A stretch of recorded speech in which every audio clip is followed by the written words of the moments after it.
Hi, friends. Welcome to this episode of the From the Hart podcast presented by Orange Kiwi Consulting. Orange Kiwi is a consulting firm that specializes in helping family and closely held businesses navigate significant transitions. Whether you're in Southern California or anywhere in the world, orangekiwillc.com. Go there to visit and you'll see more information about Andrew and Ali Taylor, our partners with Orange Kiwi. And ironically, they are the ones that introduced me to the guest we have today. Tell you a little bit about my guest. Our topic today is going to be a very casual, hopefully very enlightening conversation about artificial intelligence, AI. As we all know, I just came from a conference from the National Speakers Association in the last 4 or 5 days. AI was certainly a big topic that came up a lot. And I'm sure if you're watching or listening today, you've probably had a conversation in the last 24 hours, or you've been on Chat GPT, or you've done something with regards to AI. There's a lot of great information out there. There's a lot of misinformation out there. There's a lot of fear. My guest today, Philip Topham, and I are going to talk a lot about that. He is the founder and CEO of SavionAI and principal for the Savvy Founder. SavionAI is a specialized advisory firm guiding private companies and family offices through the uncertainty of generative AI. We'll talk about what generative AI is here just in a minute. He works with CEOs and boards who know AI is important, but aren't sure where to start, what's real, and how to help their teams use it wisely. So I'm going to put a pin right there for a minute, Phil. First of all, welcome. Thank you for joining us today. Good to be I here. love your backdrop. For those that are watching, he has a nice backdrop of Venice, Italy behind him. Um, Probably AI generated, right? No. This is I'm one teasing. I actually took this picture, so Oh, wow. this is my picture. That's all. It's a beautiful picture. Yeah, I hope that for those who are listening, you'll pop over to YouTube even momentarily just to see that picture. It's beautiful. It's the canals in Venice. So I guess let's just start, Philip, right away. That term generative AI. We all hear the term AI, and maybe we're just saying AI for short, and generative is really the proper way. But tell us what generative AI means. Yeah. So first, let me digress a little bit and give a story about AI because AI is the two letters that is most misunderstood. My father's 86 years of age, and he knows I've been using AI all the time. I'm writing articles about it. And one day he said, Phil, my dad calls me Phil. There you go. You know, I'm the kid. I'm the kid. He's 86. I'm the kid, right? Yeah, And he said, "What's this stuff about A1?" I love it. Are we talking about steak sauce here now? And I said, "Dad, it's not steak sauce." That's great. And it just reminded me that so many people don't really pay attention or know what's going on, and there's a humor in it. It really happens. What's really remarkable, though, is 2 weeks later, the Education Secretary of the United States, McMahon, said exactly the same thing on national television about A1. So no Awesome. matter where your audience is on where their journey is, on there's somebody ahead of them, somebody behind them. So don't, we'll explain it all. Yeah. It's a fun story. I like that a lot. I'm going to have to remember that. What's all this talk? It reminds me of the old Saturday Night Live. What's all this talk about violence on television? It's Yeah, violins. Violins. What's fun. this all this talk about A1? Exactly. We talk about it anyway. Yeah. Yeah. So everybody's been using artificial intelligence is just trying to use a computer to mimic what humans do or do something that a human would normally do. And we've been using artificial intelligence for a really long time. It just wasn't used that way. It wasn't called what were the big buzz that's coming out now, generative AI. When you go to Amazon and you say, hey, you bought this book, would you like this book? That's the computer doing something useful. Now, it's technically an artificial intelligence technology that's behind the scenes doing it. And that's how I got involved a long time ago. I was doing some startup where we're using that kind of technology, what's called predicting what somebody would do next or who would buy next or when the machine would break. That's sort of fancy statistics. That's the old school stuff. And then generative AI is doing the same thing, but with language and patterns and stuff. So when the computer is predicting, but it's predicting in a way that's massively different. If I said peanut, somebody might say, what's the next word? Well, it might predict peanut allergy or Peanut peanut butter. butter, Yeah. right? But if I said peanut butter, then people might go, and jelly, right? So the Yeah. more information you give, the better it's going to be able to predict what you're talking about. And that's what generative AI does. And it's phenomenally good at that because it's got billions and billions of pieces of information that it puts together. And so generative AI is just this fancy way of meaning it generates something based on the patterns, usually the patterns of language, generates language based on text, generates movies based on other movies, generates audio based on other audio things. It's remarkable technology. So it sounds like it's using history to predict future, or I heard someone say the other day it's sort of like a bell curve. On the front end of the bell curve, you've got, just people who are not embracing it, afraid of it. The far right side are the people who are using it in their day to day, and then the majority are those of us who are somewhere in that kind of, yeah, I have Chat GPT, yeah, I use it to search for things. I use it more for fun than for serious business, although I do use it for business. I use it as I edit these podcasts every time I do one as well. How does it, well, how'd you get interested in this? I know, and I've heard, and you've shared with me in previous conversations as well, that while this may be a quote unquote, and I'm doing the air quotes visually here, a new thing for most, it's not new. It's to your point a minute ago, it's actually been around for a long, long time. It's just now finally hit all of our iPhones and all of our technology that we're all having access to it today. Yeah. Yeah, Google, came up with the technology to sort of figure it out. And it wasn't until OpenAI released their first version of Chat GPT. And I used it and I thought, wow, this is pretty cool. And in all the times I've used technology, I've go, oh, this is cool technology. I want to dig in. But this time it kind of resisted a little bit. Let me see what's going on. And a few months later, we had more than 100 million downloads, average daily users, massive difference. I just said, wow, this is really much bigger than the internet. It's much bigger than the iPhone. Something's fundamentally different. I started watching and reading about things, and everybody had an opinion about it. It's going to be the next Skynet. It was going to be the abundance and solve everybody's problems. And I thought, man, I've always wanted to write, but I'm not very good at getting my thoughts out. I'm a good speaker, but writing's painful. So I said, I'm going to use this technology and I'm going to see if I can learn along the way. I gave myself a challenge. I said, I'm going to write for 2 articles a week for 50 weeks. Hmm. And 2 articles was like, I was like a mountain. It was scary to me. It's like, Yeah. it used to take me, I'd write 1 article and take me 2 weeks to write 1 article. And then I put it away. And then I'd read it a week later and edit it and go, oh, this is terrible, because the editing process is a pain. I'm now up to 130 articles. That's amazing. I know I was reading through a lot of those. And I've learned a lot. And it's allowed me to express myself in a way that I could never have done before. What would you say has been, my mind is going into two or three different questions right now. Which one do I go with first? The biggest aha or surprise in your writing, not about you, that now suddenly you've written 130 plus articles when it used to take you a long time to do one, but in your actual learning, what would you say has been a big surprise for you? The biggest learning I have come away with is I've always been a deep thinker and processing information and then putting into writing. What I've come to discover is generative AI can really augment people, not augment their thinking. It's like, we have hearing aids, we have walkers, we have braces, we have all sorts of things that help us be better. I've come to realize that generative AI can help us lean into what we're intrinsically human and intrinsically like to do. And so that's been remarkable to me as sort of on a personal journey. Again, I couldn't be having these conversations because all the thoughts would be jumbled up in my head. Right. I've been able to write them and put them out there. They're now organized.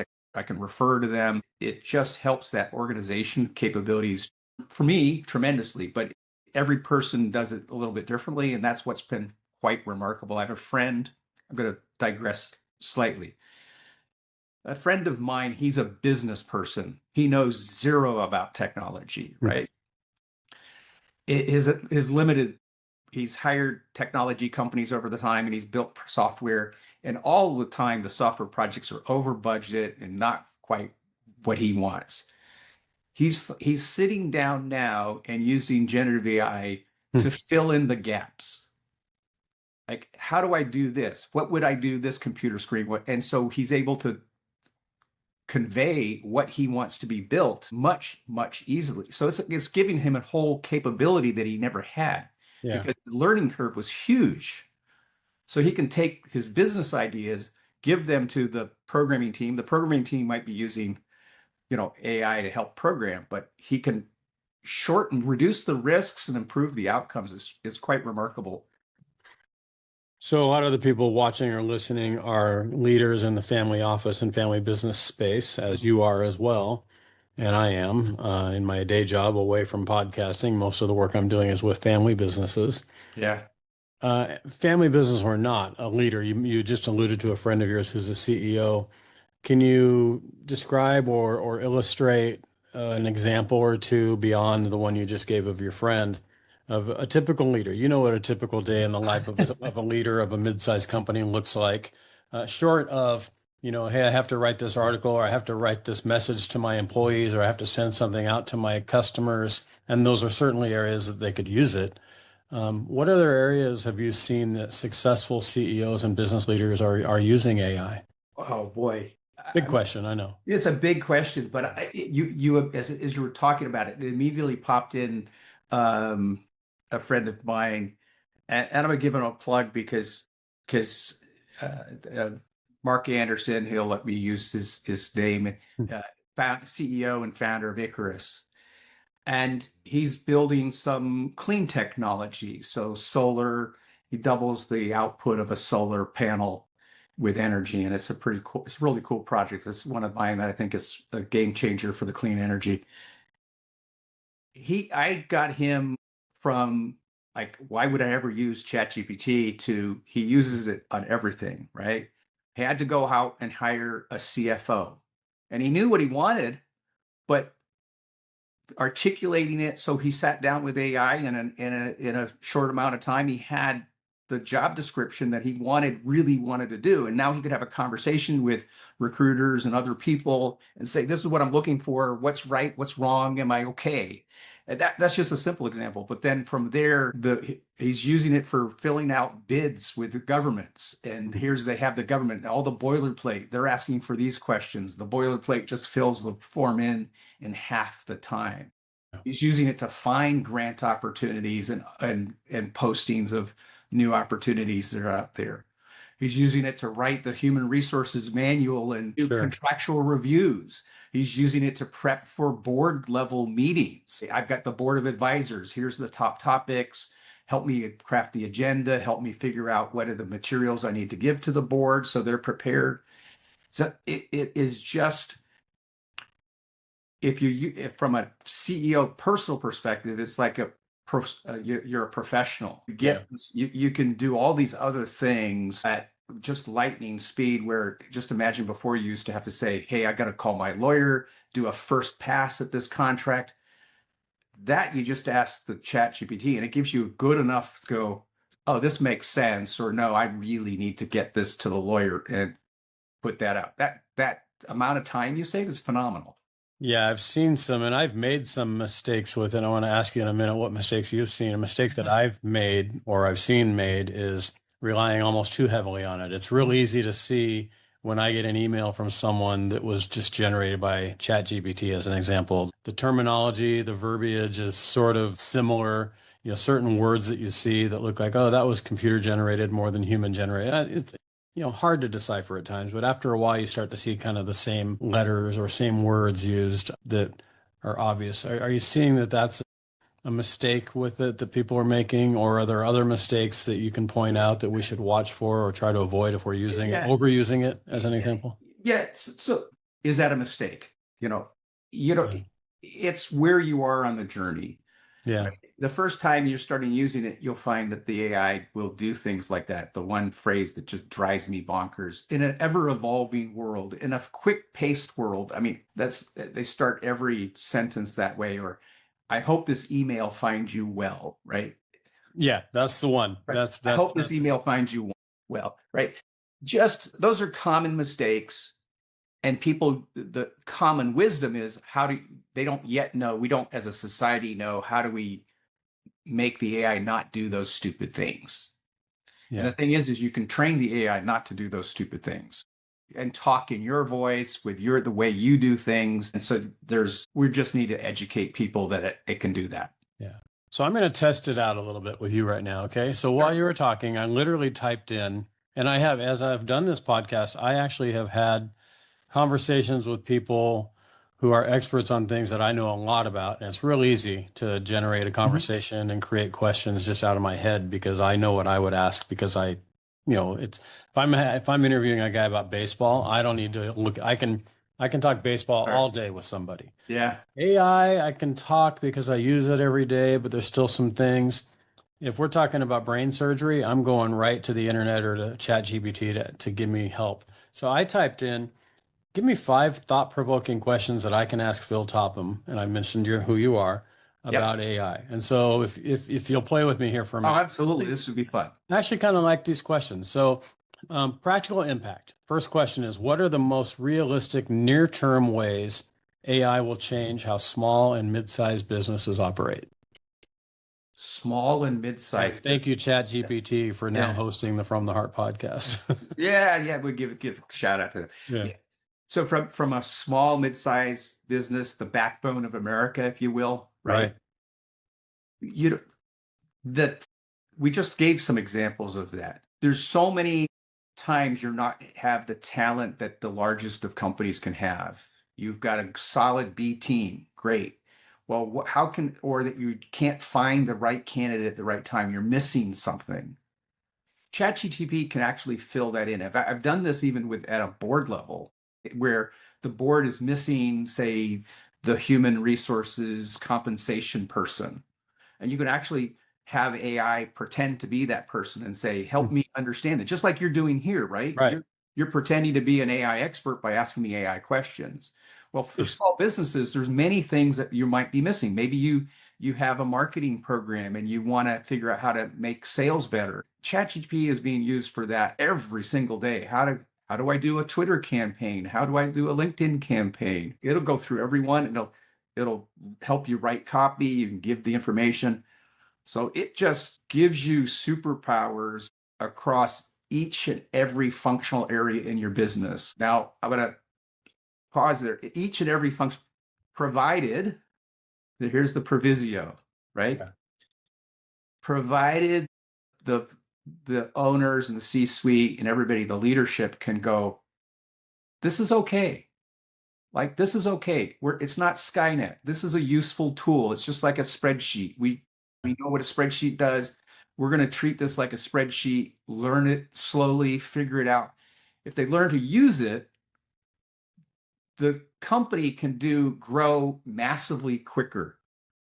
But if they're scared, ain't nothing people might be trying it, but they're going, I need to go find another company to work for because they're scared.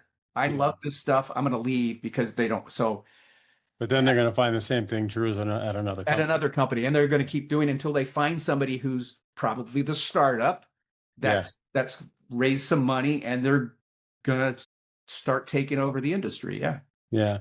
Yeah. That's interesting because I think back, and you and I actually have talked about this before, and I've had this conversation with a lot of people too, is that if you think back to the factory of the 50s, human beings taking things, manufacturing, human beings passing it to the next human being, to the next human being, who box it up as a human being, take it to another human being, who then takes it to the truck, and it's shipped by a human being to a consumer human being.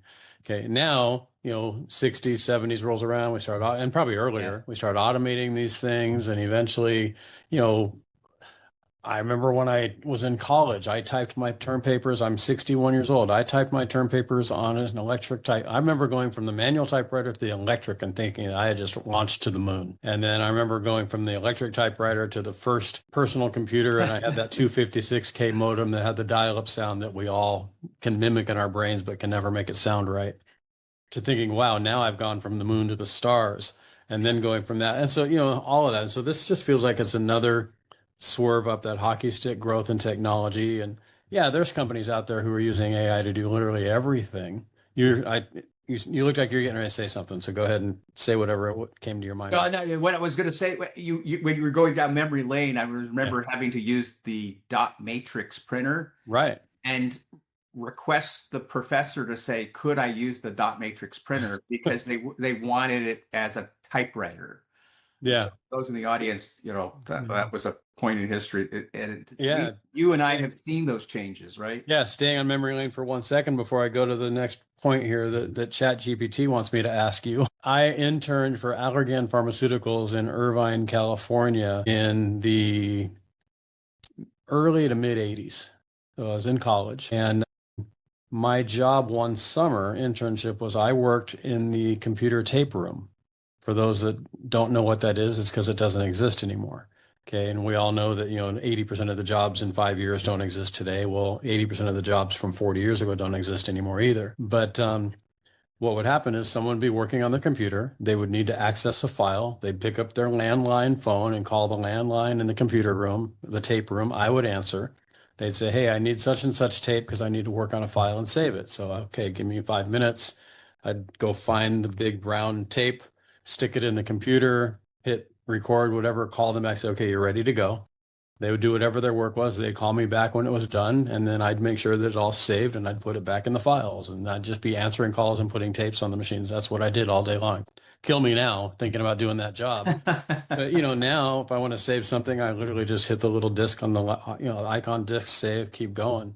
So yeah, we've come a long way, baby, as they say, right? So, Absolutely. all right. So I'm going to skip the next question, which is AI and leadership, because we've been talking about that a little bit in decision making. Maybe we'll come back to that. But this is one that I was going to ask you anyway. So thank you, ChatGPT, for confirming one of my suspicions here on something we should talk about. Talking about ethical boundaries. So I teach a class in college, and I know a lot of college professors. I know a lot of college students in my family and outside of my family. Um, when I wrote term papers, I wrote term papers, going back to the typewriter and then the 6K modem and all of that. The question that is posed here, what ethical considerations around AI adoption do you believe business leaders often overlook? So business leaders, and also just how do we plagiarism, or how do we avoid okay, I'm going to ask another question later about with term papers and my students, but I'll get to that later. Sure. But ethical considerations that are all over the place right now. So it's interesting to me that the ethical questions have been raised with AI, as if the ethics and ethical questions we've always struggled with disappeared. Right. Yeah. And I would say the ethical questions haven't disappeared. I think they're more pronounced because we can see the cause of not having a good decision. And let me give you what I mean by that. Right now, a lot of people are afraid that they're going to be put out of a job because of AI. Well, the only reason that's there is because the speed of AI is real, right? I can see the speed. And so I can feel the decision impact. And so if I'm a leader, I've got to think, and an ethical question would be, I'm a leader, I'm going to adopt AI. What's going to happen to, and this is why I got into some of the writing, what happens to my business? What happens to my employees? What happens to my stakeholders? What happens to the community I work in? What happens to the relationships? Those are great and fantastic questions, and we should be asking those questions. And I think the private businesses are in a position to do that because they're family owned and they understand community in a way that Wall Street doesn't quite understand.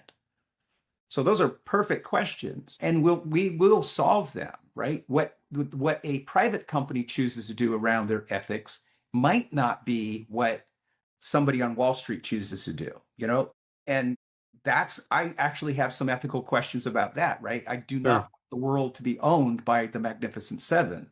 Some of what I do is to help these small, mid-sized companies, because I believe they're the backbone of the United States. They need to be there to protect us against potentially the benevolent, I would say benevolent dictator company, right? Right. Yeah. I don't want that, Yeah. So that's how I kind of look at it. And part of the reason I got involved in the writing, because my daughter's, we talked about that briefly. She's a smart kid and has a job, but her class, when they graduated, only 25% of them got paid interns. The rest, that normally the quantity of interns was way low. The number of people getting jobs was way low. She was fortunate to get a job. There's huge differences going to be on the next generation. And we've got to figure that out. It's not just the technology, it's how we train, how do we educate. And so we've got a lot of societal things to changes, and they're not all laid at AI. AI is Yeah. late, that's no, what's But happening globally. yeah. It's not just AI. And I think about, being a sports guy like I am, and we've talked about before and a little bit on this conversation already. They talk about how trials or challenges or sports builds character. And I like changing that phrase from it builds character to it reveals it. The character is already there. What you Yeah. are is who you are, and what you are is who you are and what you are. AI, I think, just magnifies and amplifies that. If you're one who's looking for shortcuts and one who always kind of finds the easy way to do things, well, this is going to make life shorter and easier for you. But if you're one who, isn't, if your tendency is to do the work and be disciplined, it can also help you in the work ethic and the discipline as well. I think it just magnifies who you already are, is the way I see it. Yeah, I agree with that, but I also think it's extending because of the it's changing the social fabric. So those communities that have the character, I think it can empower those communities that have the character. Those communities that don't have the character will be more visible. And I'm an optimist. They'll Yeah. become visible. Therefore, the people that have more values will go, oh, they're visible. Let's fight against this. Let's train people how to have good values and good behaviors and good things. Let's select when we hire people, let's select for that. How would you, sort of a question from my experiment here, but also one that's been on my mind. Human connection is it's massive to me. It's, building relationships is what everything is about for me. A good friend of mine, Hector Garcia, who also is very much an expert in AI. We talk about AI, he and I regularly. We are creating a conference all about human connection, getting 30 or 40 CEOs in a room together Yeah. for a day and a half to really, put our phones aside, put our computers aside, and really connect, person to person, and then take what we learn there and apply it in our daily lives. That's the purpose of that conference that we're putting together. Certainly, we are using AI as we create this conference, but talk about that partnership, if you will, between AI and human connection. Where does your mind go when you think about that? Boy. So this is where uh, you've already, we have a lifetime of experiences and wisdoms that we've learned. So we understand the value of having CEOs in these personal interactions to know, like, and trust people as a people. Where I'm most worried about, if we go down the worry track, Sure. is people so busy, parents and other people being so busy that they use AI as a babysitter. Okay. Now, that means the AI is doing the raising, not the person, not the Mm. people, Wow. right? So that's an unintended consequence that then that child is taught to rely on the computer and not rely on the person. So I worry about I go back, I'm a deep thinker. So that's where I think is Sure. the biggest risk. Not in the human relationships, in unintentionally reaching for a tool because it's quicker, easier, and not doing the heavy lifting of being a real parent or working on relationships. Working on relationships is hard work, right? Getting to the point where you know somebody well enough that you can say, I trust that person to I'll give him $500 loan. I know it's good money, right? Yeah. Versus I don't even know the person. I can't even make that decision. That's the ultimate. Does that person have my back? That takes a lot of time, a lot of energy to understand that. And we just don't do enough of that in the United States. I think we're going to learn how to do that. I think AI is going to help people realize that they need to do that more. Yeah. By the way, for those that are wondering if you saw some shaking, it's 9:52 in the morning on July 1st, and we just had an earthquake. So I don't know if you felt it in Orange County No, where you are, but in Inland Empire, it wasn't huge, but it shook a little, not enough that I'm panicked. But that 8.8 that we just had in Russia the other day, everybody's thinking earthquakes. Anyway, just yeah. just if you're watching, you saw a little bit of panic in my face for a split second there. And if I tuned out for a split second, I didn't intentionally. It's just the house started shaking, but kind of fun. Um, when will we get to a point, or do you think we will get to a point and maybe we're already there, where there's a dilemma of trust when it comes to was this generated by AI? And that goes back to my college professor question a little bit. As students are turning in term papers, certainly there are students having AI write their term papers, everything from writing the whole thing, and that's ridiculous, and they're Sure. going to get caught, to using a portion. Like um, I've applied for some jobs recently. I've been looking for specific type of work, part-time consulting and other things. And one of the questions that comes up is, did AI create any of these answers? And, they're looking to make sure that this is at heart thinking and not chat GPT or what have you thinking. So talk about that trust dilemma. Do you think we're ever going to get to a point, or are we already there, where there's a dilemma of trust on AI versus human? Yeah, from that perspective, yeah, there is a dilemma of trust because we don't necessarily have the systems in place to do human to human evaluations. When I'm a human to human, we make trust decisions all day long. When you Right? shake somebody's hand in the Starbucks line, you're judging from the time we come Takes out of three the womb. seconds. I Yeah, read from the the other time we day. come out of the womb, we're making decisions. This is one of those things that struck me. I can't remember which college class it was, right? I was always taught the word politics is a bad word. Right. And I like, and he goes, politics is just influence. Okay. Hmm. And I says, well, humans are just wired for that. So when the baby is hungry and it cries and holds up its hands and mommy picks it up, the baby got what it wanted. It influenced mom. And the So baby's we're computer and the brain yeah. process So cry. we're wired like if we're in pain, we're wired to cry and hold up our hands and hope and ask for help. That's just how people are wired. And we're really good at helping people and interacting with people that we trust. Every time we have taken that away and put like people or computers or companies or faceless things into place, that's when I think we don't have the trust.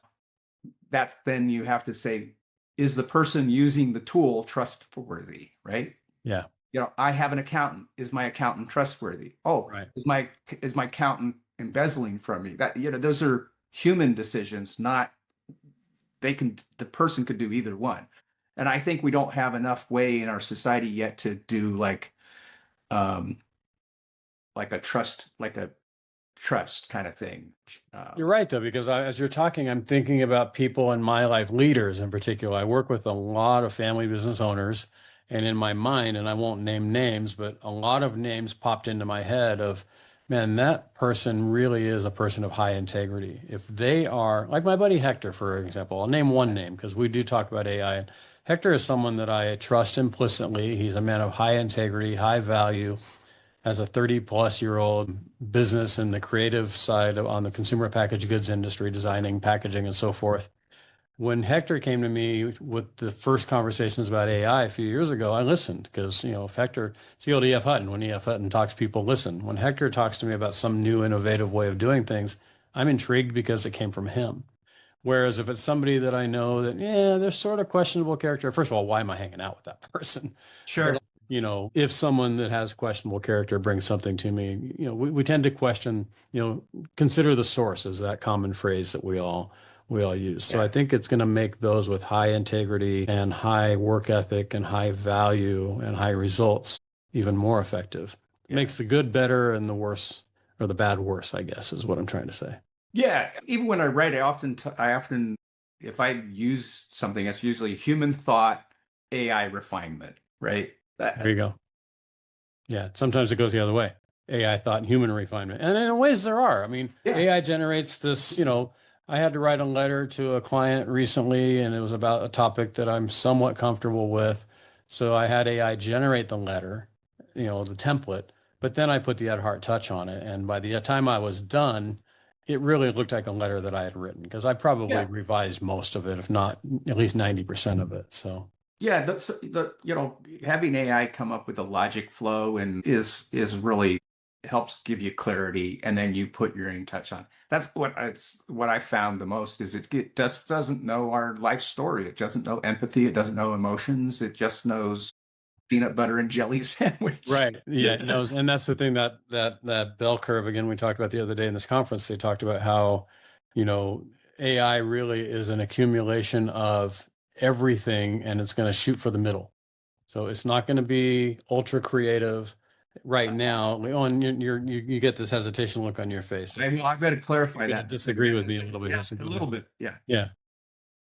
So you're absolutely right that the knowledge it's trained on is the wisdom of the crowds, Yeah. right? If I'd say tell me an answer, it's going to give me the wisdom of the crowd's answer. That's why when you hear prompt engineering or stuff, you say, give me I use this with a client who was trying to come to market. They had an agricultural business, and they asked me a question, what are some new agricultural markets I should go into? And it gave the usual cities and places, farms, boutique nurseries, flower, that sort of stuff.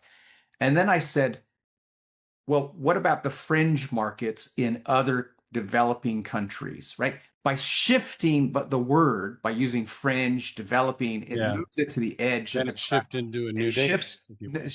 It shifts where the center of gravity is. It came up with Buenos Aires. It said Buenos Aires because of all the high rises they spend a lot of money on fancy rooftop gardens. I didn't know that. Yeah, that's not printed out. How would I ever know that? Right. But the knowledge is in there. So you end up having to go, I know it's there. I'm not going to go for the center. How do I go mine or get the answers from the experts at the edges?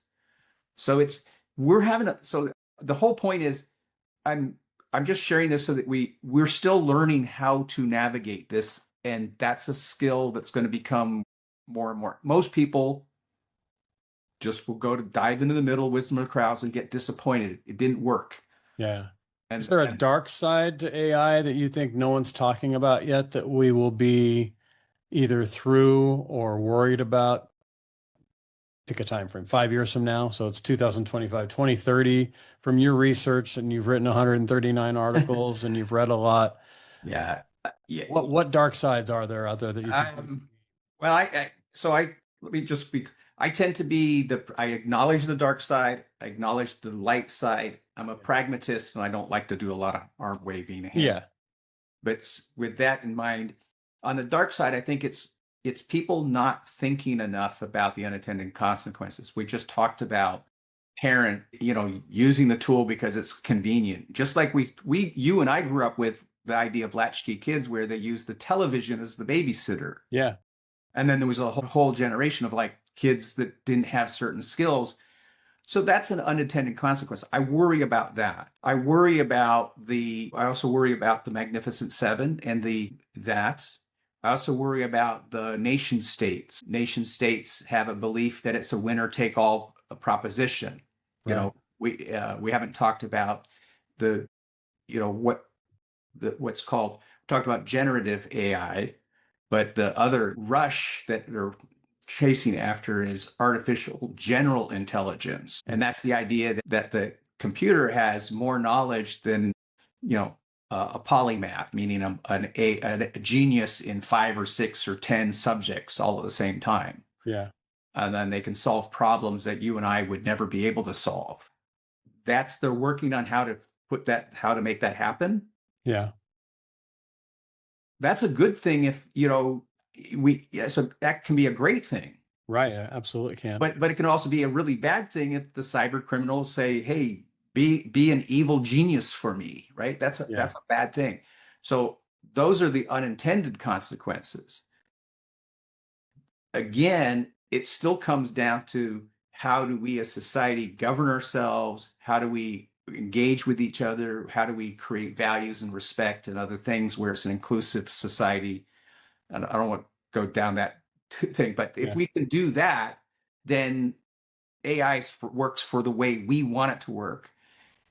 The only worry I have is there's not enough people thinking about what does that mean? What does that look like, right? Yeah. And that's more of the worry. And that's been the worry we've always had, regardless of whether it was AI or not. But if AI didn't exist, we would still have that conversation about who runs, what is good what does good and evil look like? We still have that conversation, whether or not people would, rally against one way or another. We just look at the news ourselves and say, how does that happen? Yeah. Yeah. I saw an interview recently from a long time ago, early 90s, David Letterman, one of my favorite interviewers, interviewing Bill Gates, talking about the Mm. internet. You've probably seen it, and Letterman's like, so why would I want a computer where I can look at or listen to a baseball game anywhere in the world? Why wouldn't I just turn on the radio? So, because we think in the paradigm that we know, we can't think of what's the next paradigm. And like we talked about earlier in this Yeah. conversation, look, we had manufacturing in the 50s versus today. Something new is coming. One of my favorite things about doing this podcast, and also it ties into one of my favorite things about just conversations with people, is watching people light up when they talk about something. And I really love to watch. I can talk to somebody in a few minutes, kind of, and it's not necessarily a special talent that I have. It's just something I think as you observe people and identify what lights them up, it's a fun process in human nature and human behavior. I love watching you light up. You're smiling right now. Why does this topic light you up so much? Wow.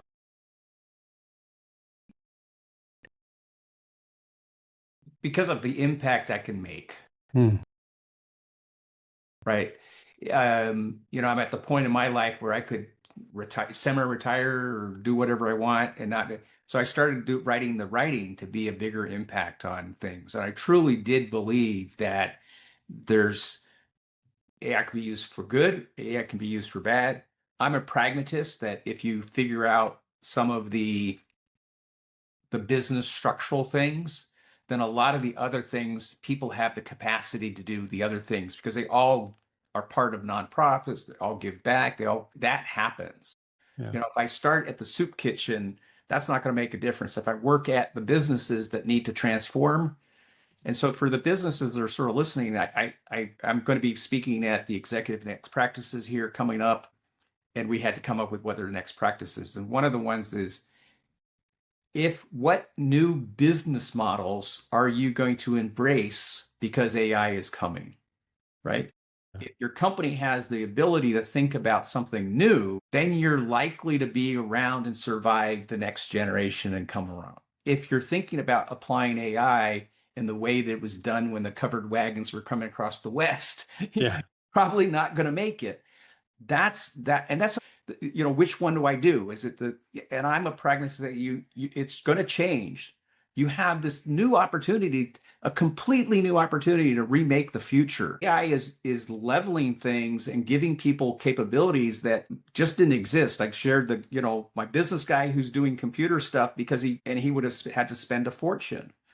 He doesn't have to do that anymore. Or me writing and would have had to pay editors massive amounts of money to do the writing. The choices are just remarkable. So the amount of human agency that that AI actually unleashes is just remarkable to me. And that's why, I hope give you a sense of why. That's kind of why in that writing, I started writing about. I created a thing called craft thinking. Right? Everybody's worries about prompt. We haven't talked about prompting and prompt engineering, which is making the AI do exactly what you want. Right? Yeah. And I realized it's all about how do you think better? How do you work to Those think through? prompts are what you enter in. It's basically what you're telling it to do, if you will. Yeah, exactly. You're asking the computer to do certain things. And I'll give you an example. If I said, hey, I'm going down to the river this weekend, you'd know because we're in Southern California, I'm probably talking about Lake Havasu, Colorado River. But if I said I'm going to the river and I live next to the Sacramento River, you'd probably go, oh, you're going inner tubing or going fishing on the river delta, right? Yeah. That awareness humans have all the time. But if I tell the computer, hey, I'm going to the river, it'd go, okay, what river? I don't Yeah. know. We have to tell the AI everything. And so I came up with craft thinking context. What's the context you're talking to the computer? The background, just like we talked about. What's the role? What do you want the person to be? A project expert, a writer, a board advisor? What do you want the AI to do? What do you want the action to do? I want it to summarize. I want it to create a plan. I want it to project into the future, any number of things. Yeah. What's the format? Oh, I want a slide deck. I want a TikTok video. I want an audio podcast. I don't know. And then the one that people forget the most is who's the target? Yeah. Who's this information for? It's for me. It's for your audience. It's for your customer. It's for your board of directors. It's for your CFO. So that's I created that whole series. That's on my Substack, and we'll give you that number in a second. Yeah. So I created that, and that's been a really passion project recently because I've seen people's the light bulb go on and go, oh, I can use the tool. I can get it to do what I want it to do. Yeah. It's interesting.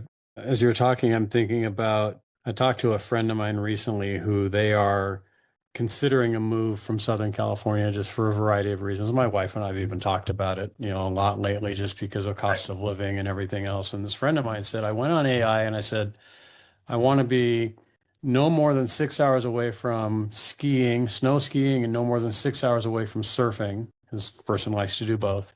I need to be within a 1 day drive of my kids and grandkids, and he put where they live. And in 30 seconds, it gave him a list of like 4 cities. And I need this cost of living and that. And, as fast as I'm describing it to you, he got the answers back. And now they're looking in those areas. I mean, it's that there's some real practical use for it. It's all practical, of course. But Yeah. I mean, the things that we may not think about where we can use it are just Yeah. so So, practical.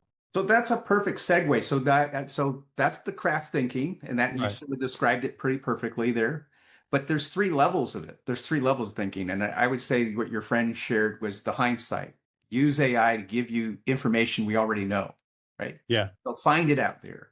Yeah. It's already out there. I It's could do already some out there. digging and in a day have the answers, It but sorts the data and presents it to you.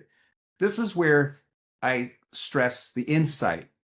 So you ask the AI and says, what's wrong about what's the pros and cons about where I'm trying to move to? What questions should I know about these that I didn't even think about asking? yeah. Right? What are the implications? What are some of the disruptions? You can go on and you'll be surprised how much the AI general wisdom is, right? I go, Yeah. have you considered, have you considered climate change? I don't know. I don't, like 85,000 people are moving out, moved to Phoenix in the last few years, right? They're out of water and it's, 100 and some odd days without rain. And there's now people leaving Phoenix because of climate change. Yeah. Yep. It takes a while for the media to catch up. And then the last category is foresight. So foresight is, what's the potential future of this? This is what I'm planning to do. What's my next opportunity? Project this into the future. What's the city going to look like in 5 years? What's the trends going to be? You start thinking into the future. So you can do that personally or even at the business level in the boardroom. And I use it at the boardroom and the C-suite quite a bit to again get the thinking. So I've been using that capability, extend the conversation so you build what you want to build. So years ago, I heard somebody say if you're giving a presentation on first aid, your presentation is going to be very different depending who the audience is. If you're talking to brain surgeons, your conversation on first aid is going to look this way. Yeah. If you're talking to Boy Scouts, it's going to look this way. Yeah. So I'm going to give you two audiences to talk to about AI here for a moment. So you've got that business leader, and we've been doing that for the last 45 minutes or so. But as we kind of come full circle here, and I want to leave opening for you to talk about anything we've missed as well before we finish.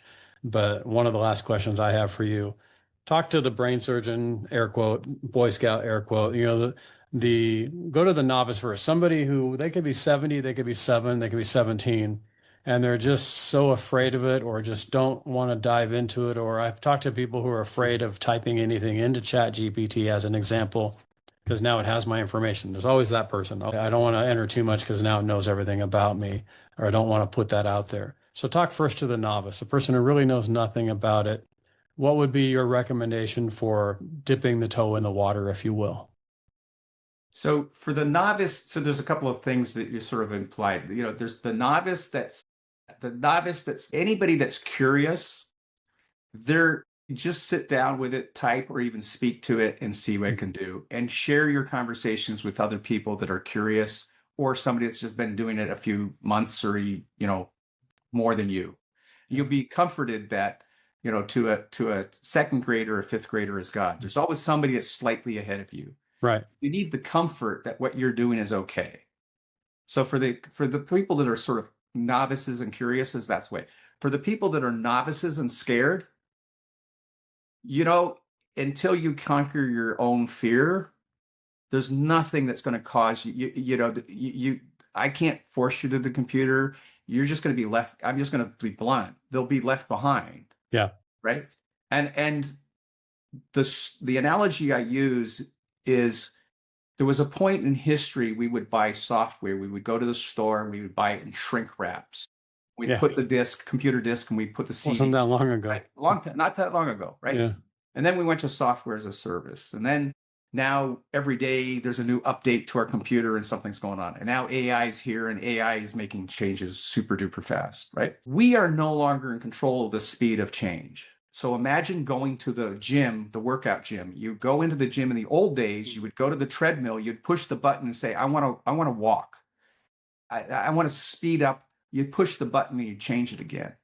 Now the world is like in the AI terms, it's like going to the gym, you walk up to the treadmill and it chooses the speed. Yeah. It chooses the speed. And that is scary. It should be scary. But we're all in the same gym. And if we're all helping each other learn how to do it, that's great. But if you're the one that doesn't even want to go in the gym, I can't make you. I'm writing down, we are no longer in control of the speed of change. I like that a lot. Yeah. So that's the ones that are for the businesses that are thinking about it, that set up your conversations, get educated, figure out what it is. What does AI mean to you? What does it mean to your company? Bring in people that talk about it to get yourself understanding. Getting enough things, you end up doing pilot projects, learning projects. Use it personally. Use it in a small area. Talk to the big companies. See what the promises they're making. But at the end of the day, you're the one making the decision what's right for your company and that sort of stuff. Yeah. And also making sure the board of directors, or if you have a board or an advisory board, is equally on board. Just because you, the CEO, are gung-ho doesn't mean everybody else is. And you have to deal with those just like that and understand those fears. Thank you for that. I appreciate that. Great answer. Anything come to mind that the real savvy right now, you talk about the savvy founder, the real savvy user of AI, from what you've seen, maybe they don't even realize yet, or that you see is coming that we should be looking for? What I've learned is that every single industry and every single way of doing something, people are sitting down trying to figure out how to use AI for it. Yeah. So if I'm going to be doing something, my first thing is always to go do a bunch of Perplexity, which is a type of AI, searches to see what startups exist that are trying to solve this problem and what are all the ways they're trying to solve the problem, because there's tons of ideas out there they've already done all the hard work for me. Don't think that you have to invent it inside the company, or you have to do it all. The world is making changes faster than ever. Just go around the other side of the elephant and go look. That's about the biggest advice I could give. Don't hire one expert, hire 5 experts. Don't rely on one perspective. You have shared a lot. There's a lot here for, I think, people who have been listening to this conversation are going to be fascinated. If they are and they want to learn more, other than just diving in themselves, reaching out to you, what can they learn from you, or how can they reach you to learn more? Yeah, the easiest way to reach me is through LinkedIn.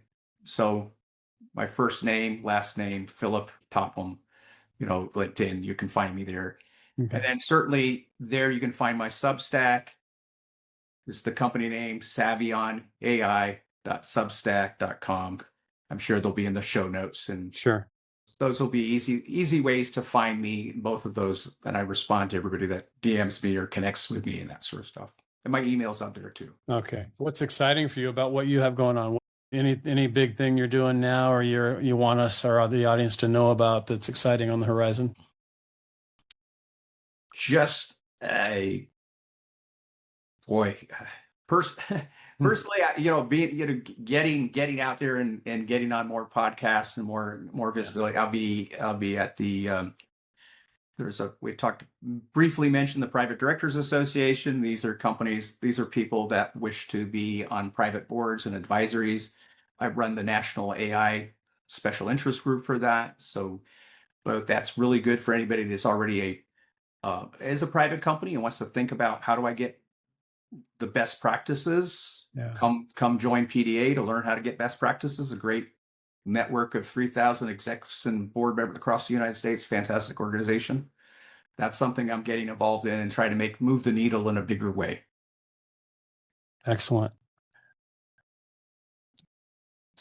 Interesting question for me to ask now, because this has been so technology driven and so left brain, analytical and so forth, but it's actually more creative than analytical, I believe. I think this is a very creative space that we're talking about. I mean, I've seen videos, and again, my friend Hector has done, and others, of you watch a video of a commercial and it's all AI generated actors. It's not even real people in these things. And certainly there's those concerns of, and I know that was probably part of the strike in Hollywood a couple of years ago, Yeah. concern about AI generating scripts and generating actors and everything else. And those are real concerns. But as you think through the future of business, the future of Hollywood, the future of everything that we're doing, what's one or two things, if we haven't talked about it yet, and you've touched on a lot, but if there are one or two things out there that really excite you that we're going to be able to do better because of AI, that's not going to potentially replace thousands, and maybe whether or not it replaces a job, there's always new jobs being created. So I don't worry too much about, jobs being replaced as much as just we all need to continue to stay on our toes and learn more skills. What excites you when you think about what's on the horizon? Boy, we've all seen, I don't know if everybody's seen, but the Iron Man movie series. In Iron Man, Tony Stark has Jarvis, the computer. Right. When we all have our own personal Jarvises to help us with all the stuff that we just, have our own personal assistant that just is there and helping us fill in the blanks that we just get sidetracked. We've all gone to that meeting and there's 20, 30 people and you just space on the person's name. It's on there's nothing there's nothing disingenuous going, hey, what's that person's name? That's an exciting time to be able to then not get distracted or worried, like, am I being bad because I forgot the name and all that imposter syndrome? You're just like, you want to help, be engaged with that person. And I think that we want to be able to touch and reach and connect with people, and any technology that helps us do that, I think, will be really appreciated. I think we'll use that in droves, and we won't even we will our children will go, when was you had to remember Right. remember that? Like, think about it this way. Do you know any phone numbers? Like, you and I grew up when you had to know everybody's phone number. Right. If you got lost, you would have to know how to call the friend, 5 friends. Every time I was going to call you, I had to dial you, and I literally dial. I'm doing the dial. We don't do that. Now, in the future, people go like, why did you even have to think, pick up the phone to call somebody? Yeah. You just say, hey, Yeah. reach out to Ed and schedule a meeting for me. And my AI assistant calls your AI assistant, says, hey, Ed, what, Phil like to get together. He says, oh, your assistant goes, Ed, oh, I'm traveling to, I'm traveling to Hawaii. I'm not going to be back for a few weeks. Can we schedule it for this Tuesday? Perfect. And then it shows up in our calendar and we were reminded to do it. That kind of future is phenomenal, right? Yeah. That's just a simple idea, right? There's many, many other ideas.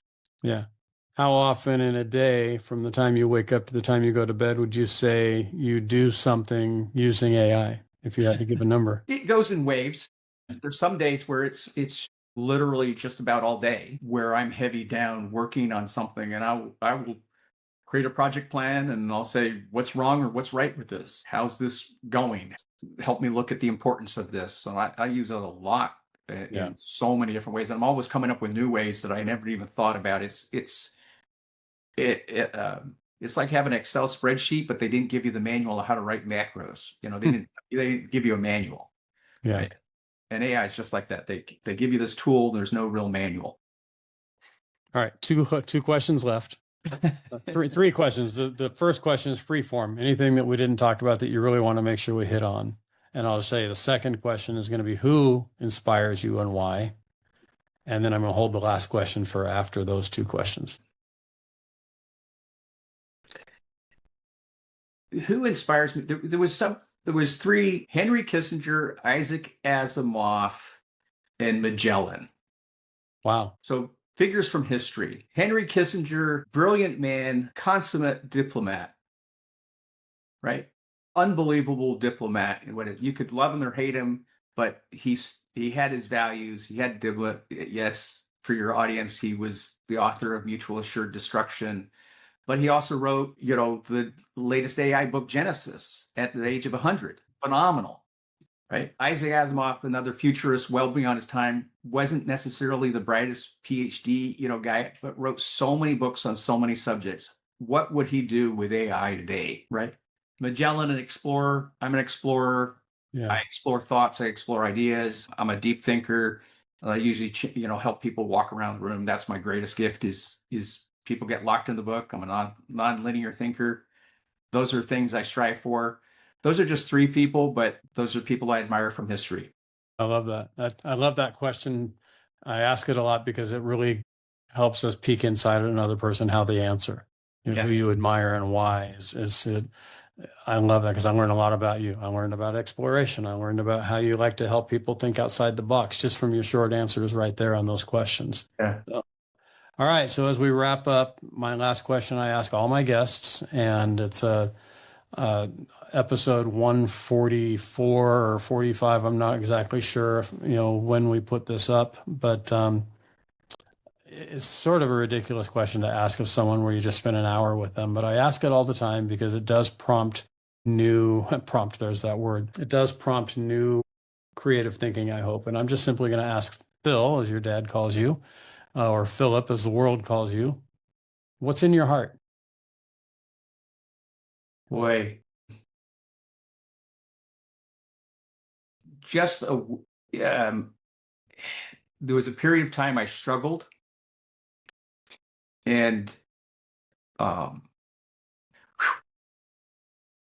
was a book that came into my life that was simply a Buddhist book.